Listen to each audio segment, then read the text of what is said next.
أعوذ بالله من الشیطان الرجیم. پناه میبرم با خداوند از شیطان رانده شده. بسم الله الرحمن الرحیم. به نام خداوند بی اندازه مهربان نهایت باره. الحمد لله الذي أنزل على عبده الكتاب ولم يجعل له عوجا.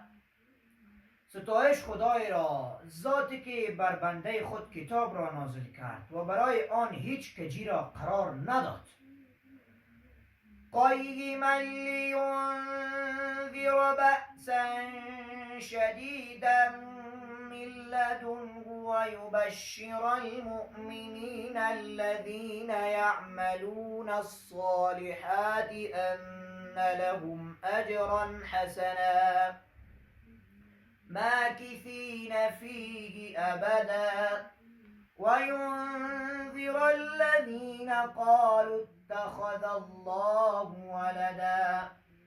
در حالی که قائم و استوار به مصالح مردم است، تا آن کسانی را که بجز خداوند و آن کسانی را که ایمان آوردند و عمل صالح انجام دادند بشارت بدهد که برایشان مزد نیکو و بهشت جاودان است که همیشه در آن می باشد، و کسانی که بجز خداوند فرزند گرفته است بترساند.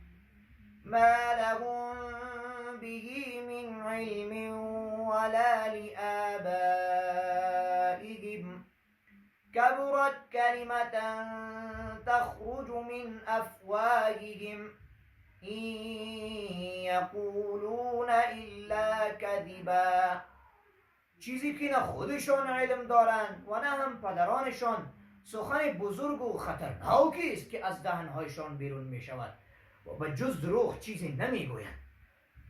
فلعلك باخع نفسك على آثارهم إن لم يؤمنوا بهذا الحديث أسفا.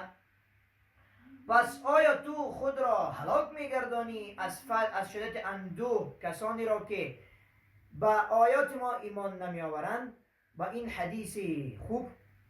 إنا جعلنا ما على الأرض زينة لها لنبلوهم أيهم أحسن عملا. بیگمان ما زمین را زینت گردانیدیم تا آشکار گردانیم که کدام یک از ایشان به حیث عمل نیکوتر است. و إنا لجاعلون ما عليها صعيدا جرزا. و بیگمان ما آنچه را که در زمین است سرانجام خاک بیگیاهی خواهیم گرداند. ام حسبت ان اصحاب الكهف والرقیم كانوا من آیاتنا عجبا. ای محمد صلی الله علیه و سلم، آیا تو پنداشتی که اصحاب کهف و رقیم از نشانه های عجیب ما بودند؟ صدق الله العظیم. خداوند راست گوی بزرگ است.